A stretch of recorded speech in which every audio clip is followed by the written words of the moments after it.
commercialization of research. Can you touch on, as you look both in the areas where you work and other states, have you seen any other best practices that as we noodle on these issues, we ought to be thinking about, we ought to be looking at, and that we ought to think about scaling up at the federal level?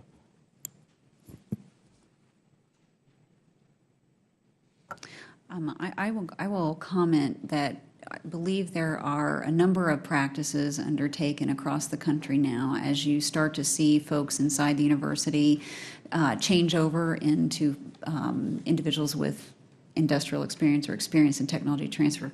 For example, Dr. Wamhoff, the Coulter, I will say the Wallace H. Coulter Foundation, in my opinion, is a best practice that is scalable and is embedded in a number of universities throughout the country, a small number, and is not dissimilar to how we implement our proof of concept awards. But the business advisement component that's been mentioned as critical is a requirement, I believe. A business advisor who is compensed for their time and know-how and expertise, and then done so in a way that conflicts of interest and tax bonds, all these types of very critical considerations are done with the goal in mind, which is not dissimilar to your proposed legislation. So I would offer up that program as a best practice. Thank you. Yeah, I'd like to echo what Libby said. The Coulter Foundation, that mechanism is extremely effective. What they were able to do with a $1 million seed grant at the University of Virginia and parsing out $25,000, $50,000, $75,000 seed grants, and the number of companies that launched off of that simply because of the fact there was an oversight board of university faculty, but more importantly, outside members in the community as well as other industries helping academics make very critical go, no-go decisions. It's either going to work when you do this study or it's not going to work. And at the end of the day, you're going to know whether to turn left, right, or keep going forward or abandon it.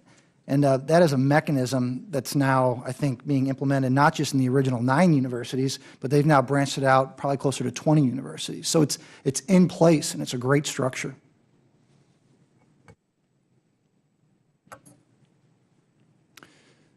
I think that we've touched on a number of themes today that are repeated in many programs across the nation, from proof of concept, funding, fail early, experiential learning for entrepreneurship, bringing mentors, actually true commercial mentorship to the table.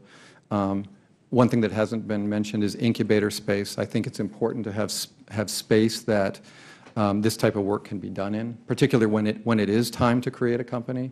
Have space that a small company can take a very small amount of space and move forward. Really, it's about creating the ecosystem.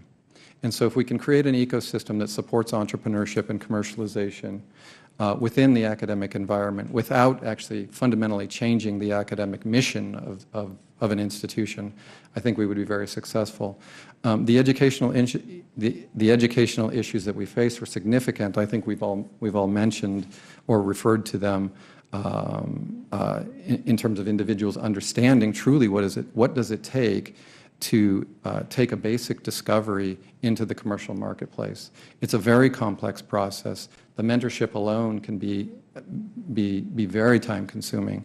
But again, these are the kind of themes, and ultimately, what the goal is to create that entrepreneurial, supportive environment that cultivates this. Thanks, Mr. Chair.